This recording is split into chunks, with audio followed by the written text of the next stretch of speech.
Hi everyone, welcome to my in-depth review of Audible. I've been a paying subscriber since October 2012. I've listened over dozens and dozens of books on Audible, and I'm here to share my honest opinion. I'm going to tell you if it's worth $15 a month. If you haven't subscribed, please consider subscribing. It keeps me motivated and puts a smile on my face.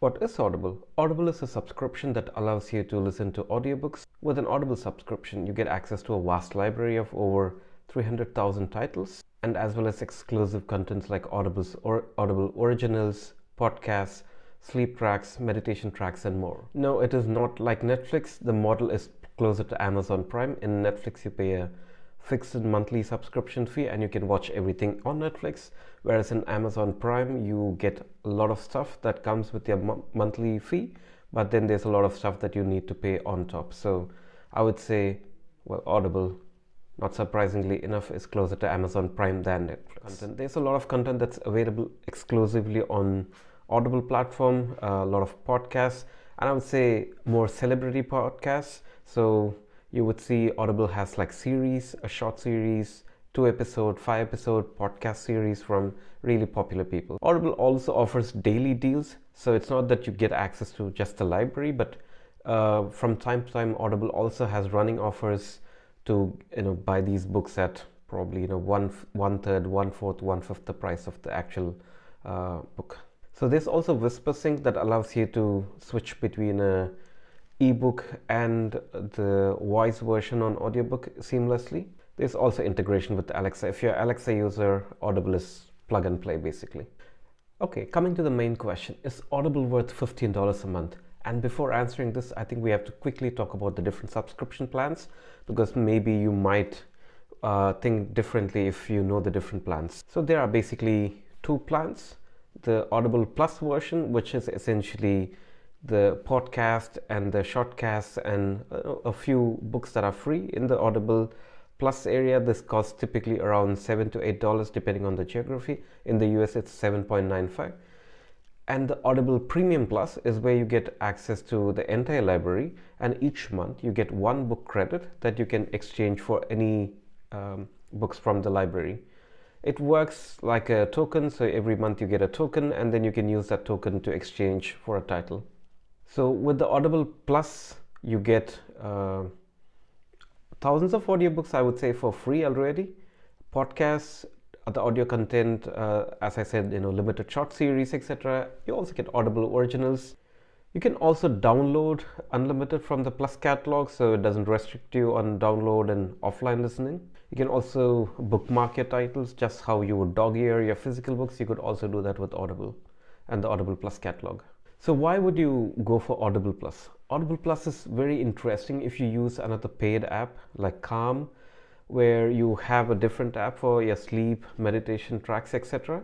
And then Audible basically gives you the same, almost the same, plus a few more books on top of it. And usually when you are on Audible Plus, some of the most popular bestsellers are usually covered there as well. I've put a link down below for you to try it for free, and then you can check out if all your favorite titles are available in the Audible Plus catalog. With the Audible Premium Plus, it's essentially everything on Audible Plus. Plus, you get one book credit that you can exchange for any title in the library.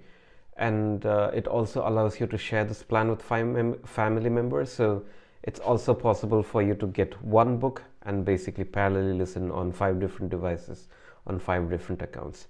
This might change from time to time, so do check before you make a commitment. The free trial link is in the description. In Audible Premium Plus, there are 3 tiers. Tier 1 is every month you pay $15, you get one book. This is great. If you want to read 2 books, you could have a second version of Audible Premium Plus plan where you pay roughly $23 in the US.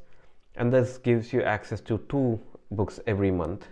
And if you want to pay annually, you basically pay 2 months less. So if you go for the 1 book a month plan, so instead of paying 15 times 12, you pay 15 times 10. So you basically save $30 a month.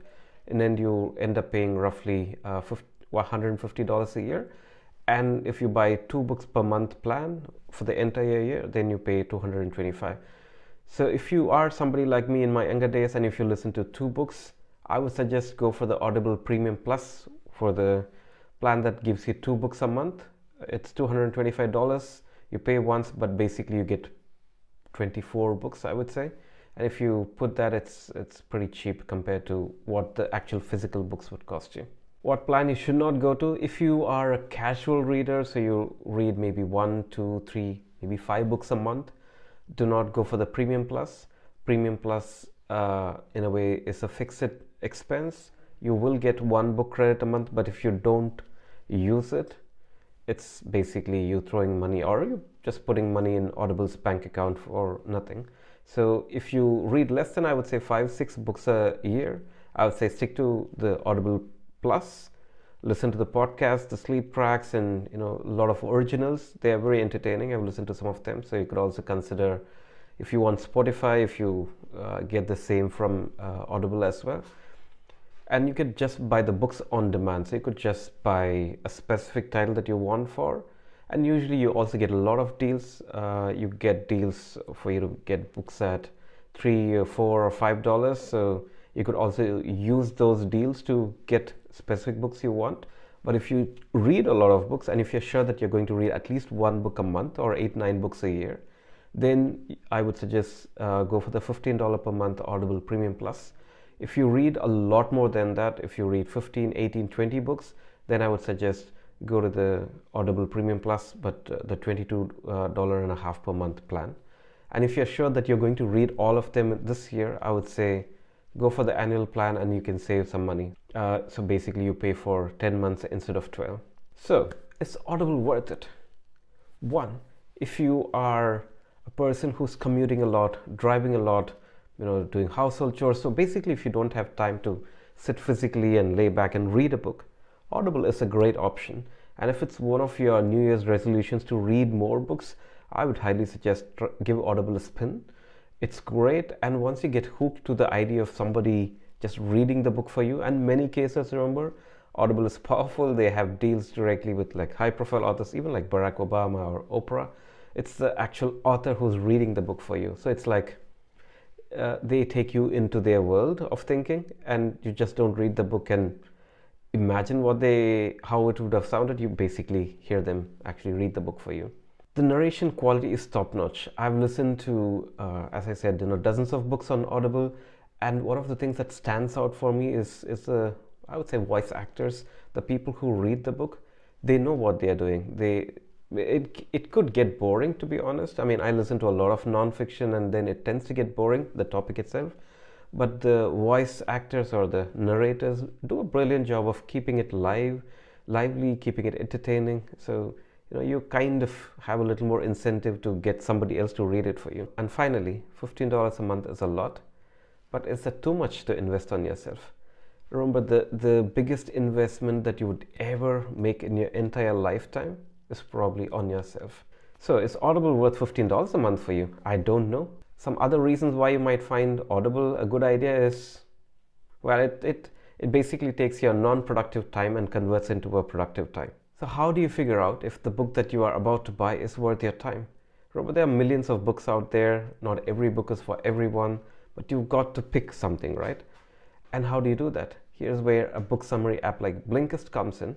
You could listen to the summary on Blinkist. It's a 15-minute condensed version of what your book is about, and then that gives you enough insight to see if this book is for you.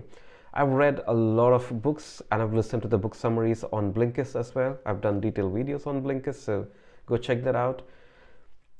I've read some books, and I knew that halfway through the book this was a waste of my time. Sorry, Matt Hick, the Midnight Library was one such experience for me. As I started flipping through the book, halfway through the book, I knew that this was a wrong choice. I put the book away. There's another book, 5 a.m. Club by Robin Sharma. It's a great book, it's a popular book, but I listened to the summary and I decided this is not the book for me. So this is how Blinkist can help you make that decision. It helps you explore the topics faster. It helps you make a decision quickly if this book is worth your time. Remember, every book on Audible, or most books on Audible, are between 6 to 10 hours worth of listening. Even if you do 1.25x speed, it's still like 5-7 hours. So before you invest that much time of yours into something, you've got to make sure that it's worth your time. So Blinkist is free to try as well. I've got the links in the description below. So try Blinkist, pick a book that you like from, top 10, 20 that you like. Step 1, try Blinkist for free. Explore maybe 10, 12, 20 books that you think might be worth a shot. Pick the one book, then try Audible for free. Buy this particular book, and then if you like it, it's for yours to keep forever. And even if you don't become a paying subscriber, you still keep the title. I've got a more detailed video on how Audible works, how you can cancel your plans, how you can pause your plans, how you can get refunds, etc. But that's in another video. If you haven't subscribed, please consider subscribing. It keeps me motivated and puts a smile on my face.